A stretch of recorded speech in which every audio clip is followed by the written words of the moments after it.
Object है broad, और हम लोग डिस्टिंक्शन नहीं करते इस मामले में ये अमीर का बच्चा है या गरीब का बच्चा है। समझिए ना आप। अभी जो हमको लगा, अगर हम कानूनी चीज़ों की बात करते हैं तो वैसे तो हम ये कहते हैं कि जो राइट टू एजुकेशन है वो बर्थ राइट है। जैसे ही कोई व्यक्ति पैदा होता है वो उस अधिकार को लेके पैदा होता है।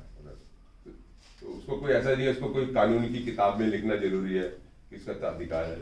लेकिन यहाँ तो सब हमारे संविधान में लिखा हुआ है 2050 जब 50 में 1950 जी 1950 में जब संविधान हमारा बना मतलब संविधान में लिखा कि 10 साल के अंदर सारे बच्चों को आर्टिकल 45 में स्कूल उसमें ले आएंगे एजुकेशन में।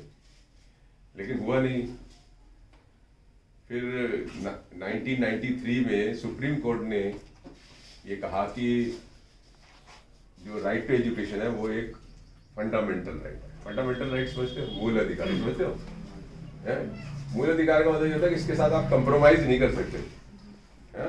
आपको करना ही होगा। और फिर उसके बाद 2002 में कॉन्स्टिट्यूशन में अमेंडमेंट करके एक आर्टिकल 21 लाया गया। इसमें उन्होंने कहा कि 6 से 14 साल सरकार जो है सारे बच्चों को फ्री और कंपलसरी एजुकेशन देगी। और उसके बाद एक कानून भी लाया गया, राइट टू एजुकेशन एक्ट, जिसको right of children to free and compulsory education act 2009 बोलते हैं। तो ये एक्ट भी लाया गया और इसमें कुछ बेसिक चीजें लिखी गई कि एक स्कूल के अंदर ये चीजें तो होनी चाहिए। और उसके लिए उन्होंने निर्धारित किया कि 3 साल के अंदर आ जानी चाहिए। जैसे टॉयलेट है, बॉयज के लिए अलग, गर्ल्स के लिए अलग है। एक मिड डे मील के लिए रूम होना चाहिए। जितने टीचर उतने तो क्लासरूम्स होने ही चाहिए। बाउंड्री वॉल होनी चाहिए, लाइब्रेरी होनी चाहिए जिसमें मैगजीन हो, अखबार हो, ये हो। आपने देखे कभी स्कूल के अंदर मैगजीन आ रही है, अखबार आ रहे हैं? देखा है? कुछ नहीं। तो उस एक्ट में लिखा 3 साल भी गुजर गए। अब 2010 से हम 2022 में आ गए और चीजें बहुत ज्यादा बदली नहीं है। कई जगह तो बिगड़ भी गई है। अभी हमने कल भी जो आपके कुछ स्कूलों को देखा तो बहुत ही बदतर हालत, बद से बदतर हालत देखी हमने। तो ये क्योंकि 3 साल में पूरा करना था, अब 12-13 साल में भी पूरा नहीं हुआ और राइट है ये, तो इसके लिए हम कोर्ट जा सकते हैं। तो हम कई सालों से कह रहे थे कि हमें कोर्ट में केस करना चाहिए। अक्सर तो जब ये राइट टू एजुकेशन का कानून नहीं था तो एक ही तरीका था कि पब्लिक इंटरेस्ट लिटिगेशन। आप लोग जानते हैं पब्लिक इंटरेस्ट लिटिगेशन? कभी सुना है? किसी ने नहीं सुना पब्लिक इंटरेस्ट लिटिगेशन? चलो आपको पहले मैं पब्लिक इंटरेस्ट लिटिगेशन के बारे में क्योंकि मैंने पब्लिक इंटरेस्ट लिटिगेशन का इस्तेमाल करके, जिस वक्त ये राइट टू एजुकेशन एक्ट वगैरह नहीं भी था 1997, और उसके बाद पूरे शिक्षा क्षेत्र में बहुत सारे केस किए और उसका बहुत बड़ा फर्क पड़ा। पब्लिक इंटरेस्ट लिटिगेशन क्या होता है? अखबार में पढ़ा नहीं है कभी आपने? पब्लिक इंटरेस्ट PIL जिसको शॉर्ट में बोलते हैं, उसमें क्या होता है, आमतौर पे आप कोर्ट कब जा सकते हैं?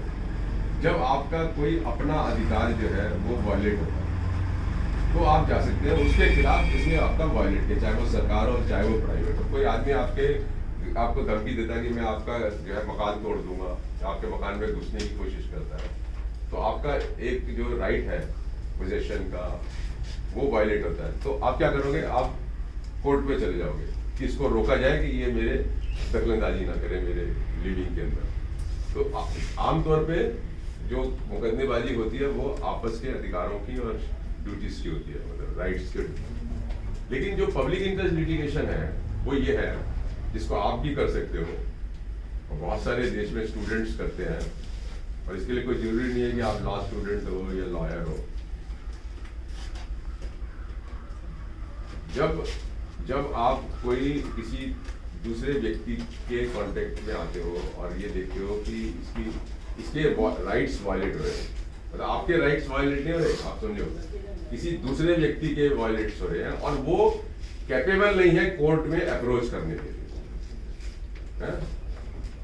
तो आप खुद कोर्ट को अप्रोच कर सकते हो और ये कह सकते हो कि मैं उस एरिया में गया था या उसके घर में गया था, या मैं जब जा रहा था तो मुझे ये व्यक्ति मिला और इसके ये जो राइट्स हैं ये वायलेट हो रहे हैं, इसलिए मैं आपके पास आया हूं कि आप उनके राइट्स को प्रोटेक्ट करो। इसको बोलते हैं पब्लिक इंटरेस्ट लिटिगेशन, जनहित याचिका हिंदी में बोलते हैं। हाँ, जनहित याचिका सुना कभी? नहीं सुना?